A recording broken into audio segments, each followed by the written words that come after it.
Hello, everyone. Welcome to our webinar about the tiny but mighty Sandlance. My name is Carlo Cunha. I am the ocean campaigner for CPAWS-BC.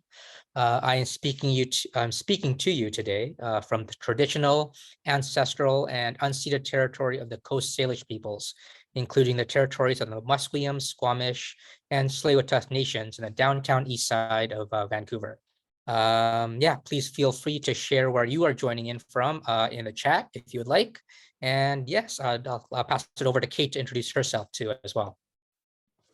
Thanks, Carlo. Good evening, everyone. My name is Kate McMillan. I am the Ocean Conservation Manager for CPAWS-BC. And yeah, really thankful for all of you joining us tonight. Thank you, Kate. And yes, I'd also like to introduce Jacqueline Huard, who is a UBC master's student in Dr. Tara Martin's Conservation Decisions Lab and is co-supervised by Dr. Cliff Robinson at DFO. She'll be our speaker today. Prior to UBC, Jacqueline worked in environmental consulting, working on species at risk, birds, and salmon. She currently lives on her sailboat in Ladysmith. Her work focuses on the conservation and ecology of forage fish, specifically Pacific sandlance and their sand habitats in the Salish Sea. So if you boil it down, Jacqueline spends a lot of her time at the beach. She works closely with the BC Forage Fish Monitoring Network and the many community scientists that volunteer to look for eggs on the beaches in their neighborhoods. So yeah, I'd like to pass it off to Jacqueline Huard, or Jack, as we like to call her.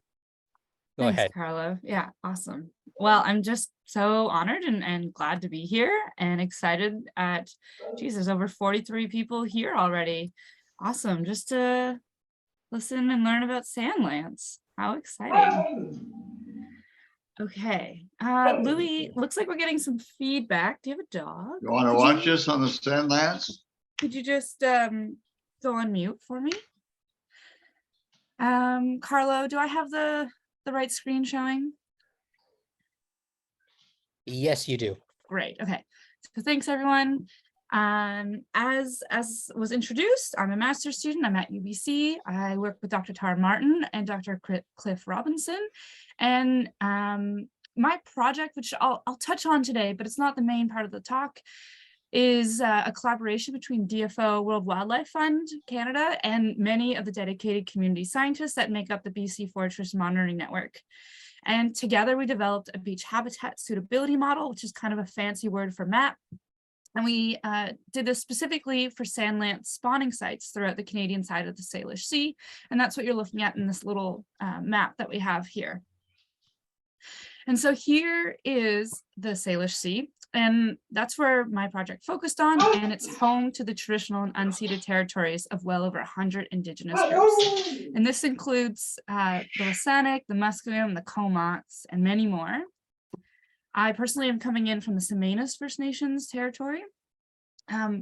So like many habitats that are in our area, some of the Sandlance intertidal habitats, they owe their existence to the traditions and protections of Indigenous peoples. And these habitats are one part of the larger ecosystem that we all depend on, right? So they're a vital part of ecosystems and a part, so the habitat, and then a part of these whole ecosystems are the small forage fish that feed everything else, like seabirds, whales, and people, and the species that we care about. So forage fish act as bridges in the marine trophic system. They connect the tiny energy-rich plankton with the large predators that we care most about. And without the forage fish to be in between, we wouldn't be able to bridge to feed the bigger predators that really drive our cultures and economies. So in particular, I'm focused on, sorry, I'm just getting over a cold. I focus on Pacific sandlance. Its scientific name is Amidites personatus. It's a really interesting small skinny fish, and it's found at northern latitudes throughout the world. What makes them so interesting is that they don't have a swim bladder. They burrow into sand. They hibernate in the winter. They spawn in the intertidal, possibly also in the subtidal. They regrow their gonads annually, which is similar to birds. And if anyone here is a birder, they'll know that a lot of our migrants drop their gonads, their sexual organs, so like their testes and their ovaries every fall, so that when they migrate back to their southern areas, it's lighter. And these guys reabsorb those organs so that there's more room inside these tiny little bodies for fat, so that they can store it over the winter during their hibernation. They spawn in the winter and much earlier than most species. They're photosensitive, so that means they're light sensitive. So they're driven by light, which is not as common for fish. And what I have found, they are very cryptic and very difficult to study. So sandlance need very specific habitat because they lack swim bladders, and that's the organ that fish have that allow them to move up and down in the water column. They have to bury into these sediments, and they have to be very specific sediments so that they can still breathe. So it has to be coarse, silt-free sand. It can't be clay or muck or too big rocks and they can't get in there. It's got to be like nice, loose sand without any silt. And usually they're found within the near shore, usually no deeper than about 50 meters, but often shallower. And so this fish spends their life in the sand, not so much in the water like most fish. These habitats that they use, they're actually, relatively stationary relative to the habitat that other fish live in. And so this habitat is critical, and it ties them to very specific geographical areas, which for a fish, this is a double-edged sword. On the one hand, sandlance are more vulnerable to habitat loss or damage of their habitat. But on the other hand, it's a tool that we can use as managers to help protect and ensure that there's enough habitat for this species to persist. And so Kate is going to drop a link into the chat about, it's a map of all the sandlance observations that we have to date in the Canadian side of the Salish Sea. And then there's going to be several links that I'm going to have her drop in, and these will be included in a follow-up email as well. So Pacific sandlance are major ecosystem contributors. They have over 100 known predators. That means they're like not main prey, but they're like key prey for at least 100 species that we know of. And so many of these species are really important to our cultures or our economies. Obviously, you can think of how valuable southern resident killer whales are to us, and the killer whales eat a lot of Chinook, and sandlance are eaten by Chinook. Salmon, obviously very important to our ecosystems. Marbled murrelet, I don't have them pictured here, but they are a species at risk, listed under the Species at Risk Act. Another species that eats them is humpback whales and stellar sea lions. I could go on all day. Ultimately, sandlance play a key role in our ecosystems. And here's a pretty cool slide. So Will Dogood is a researcher at the Juanes lab in U of Vic. And he started a really cool project where they are working with fishermen to go out and keep any of the stomachs that when they catch Chinook or coho. And so for the last like 4 or 5 years, they've been figuring out what's in the stomachs of Chinook and coho that are caught by fishers. And in some parts of BC, Chinook eat about a third of their diet is made up of sandlance. So they're a pretty important species. And here's a picture to drive it home for you. There are 300 sandlance on these cutting boards, and they all came out of this one fish here. And this fish was from the northern tip of Haida Gwaii. And if you've ever been up there, beautiful place, it's very sandy. Another place that's really sandy where we find a lot of sandlance is Sydney Spit around Sydney and James Island, just across from where the ferry comes in to the island. Near Victoria and Schwartz Bay. So where do we find Pacific sandlance? So this was the focus of my master's and what I've been doing for the last 2 years. And for this, I worked with community science groups, now formerly known as the BC Forage Fish Monitoring Network. I often just call them the network because it's such a mouthful. And so I worked with them to gather a list of known spawning locations. I mean, they were doing this anyways, and I'm just lucky enough to get to work with them and their data. And so they do this by going out to beaches where they collect about 4 liters of sand at a time, usually in the winter. Many of these people are volunteers. And so they're going out to like cold, rainy beaches, usually in their backyard or down the road. And And then they take that 4 liters of sand that they've collected at a specific tide, at a specific height in the intertidal zone. And then they take that sand and they vortex it down. So that's what you see here on the right side in this blue bowl with the sieves underneath it. It's a vortex. And then they add the sand to that. And so they take it from 4 liters and bring it down to about ½ liter.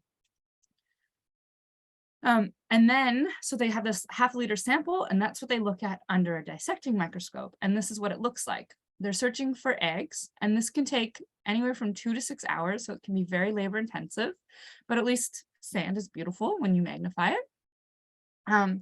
If any eggs are found, this is what they look like on the right. They're about 1 millimeter across. So that's about the same size as the writing on a penny. Each egg will have a drop or 2 of oil, which is like an energy lipid for the embryo to survive off of until they hatch. The eggs are often attached to 1 or 2 grains of sand. And as you can imagine, they are very, very hard to find. So between 2000 and 2022, so about 20 years, there's been this monumental effort where over 1,000 surveys were recorded. They took place at 180 unique beach locations. So that's what you're seeing in this map here. Anywhere where there is a triangle is, no, that's not true, sorry. Of those 180 places where eggs were found, there are 94 specific beaches where at least 1 egg was found. So the triangles show you where eggs have been found. I didn't include places where surveys were done, just places where eggs have been found. And so yeah, you can see that we have quite a few places throughout the Salish Sea where eggs have been found. And these are the observations that I needed to make a habitat suitability model. So what is a habitat suitability model? I said it was kind of a fancy map. So it's a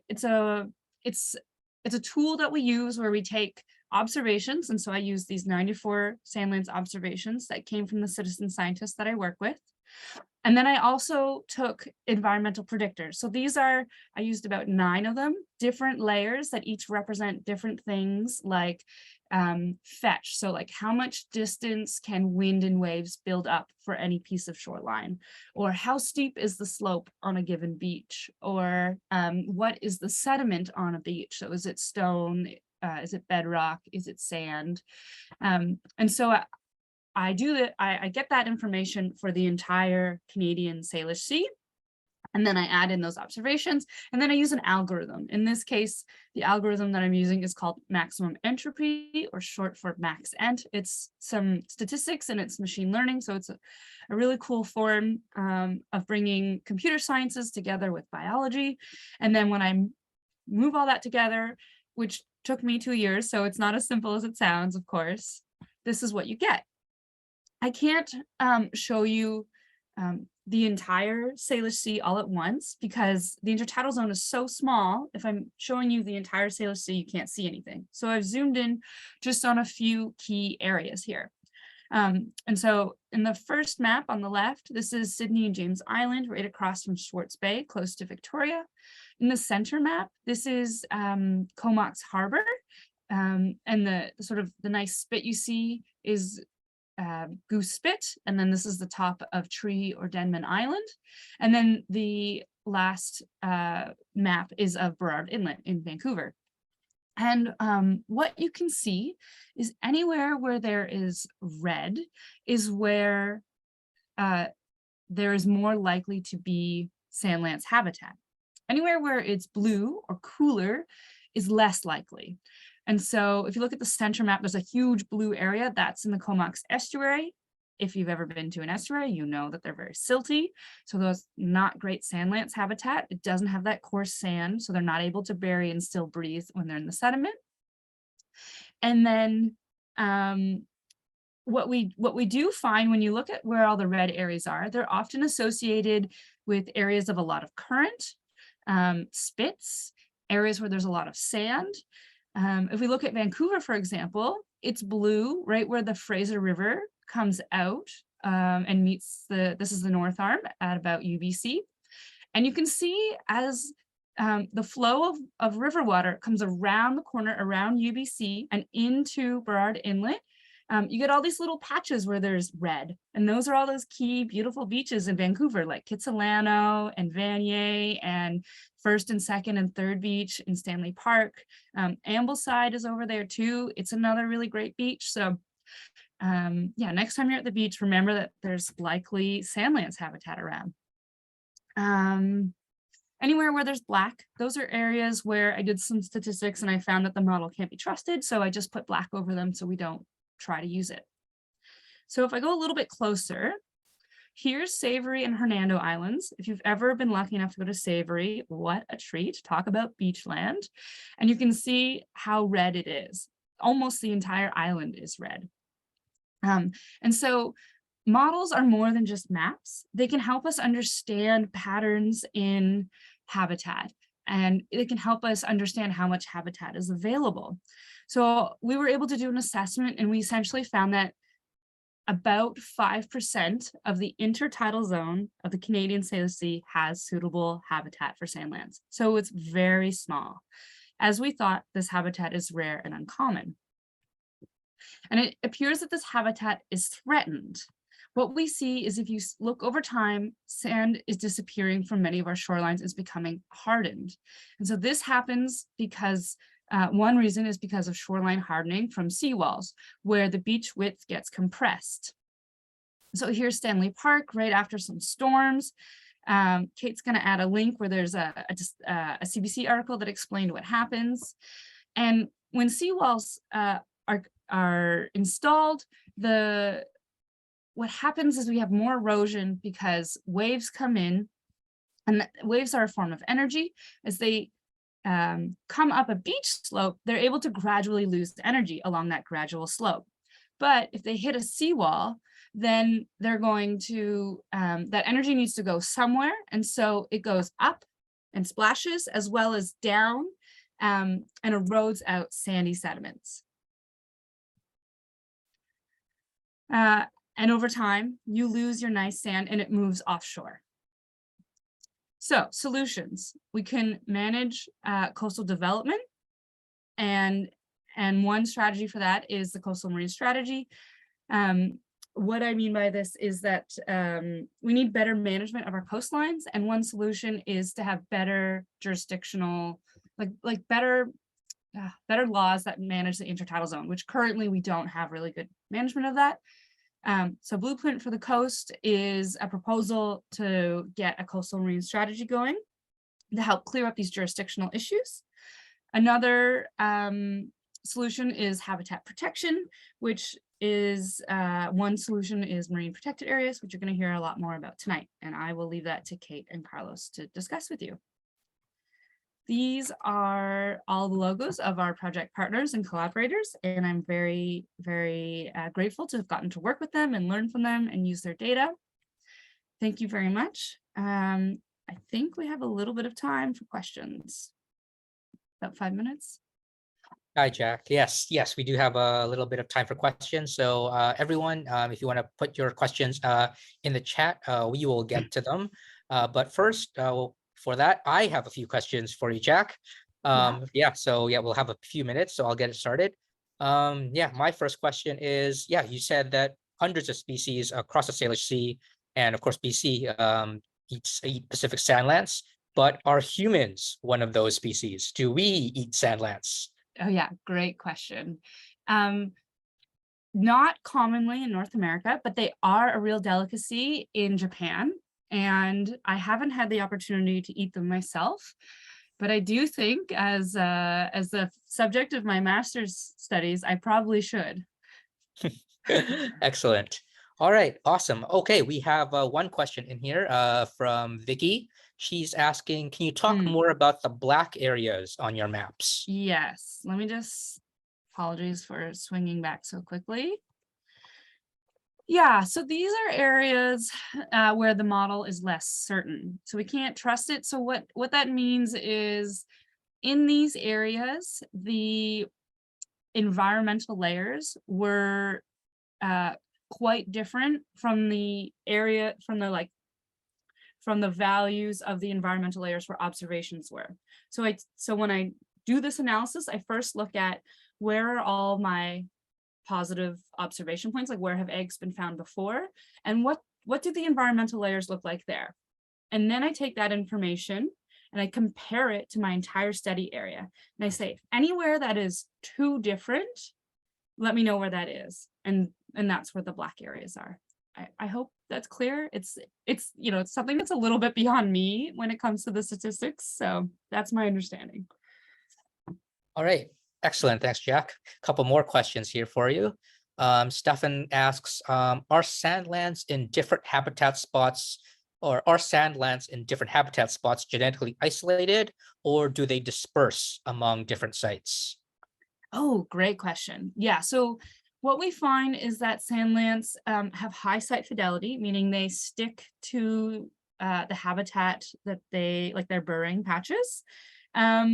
We don't know for sure here in North America how far they disperse and how like genetically different they are. You know, are the sandlance in Haida Gwaii the same species or like very similar to the sandlance down here in the Salish Sea? We don't know. But what researchers have found in the North Sea, where they actually harvest and fish for sandlance commercially, so they know a lot more about the fish there. They're not Pacific sandlance. They are there's two other species there. Anyway, so they find that they don't move more than 5 to 15 kilometers at most, and they are genetically different depending on where they are from. So that was a long answer that yes, they are different, I think. Awesome. Thanks, Jack. I think we have time for 2 or 3 more questions. So one more is, in the early 1960s, when I was a student at UBC, we used to go to the beach in winter and the shoreline was churning with fish. Could this have been a sandlance spawning event?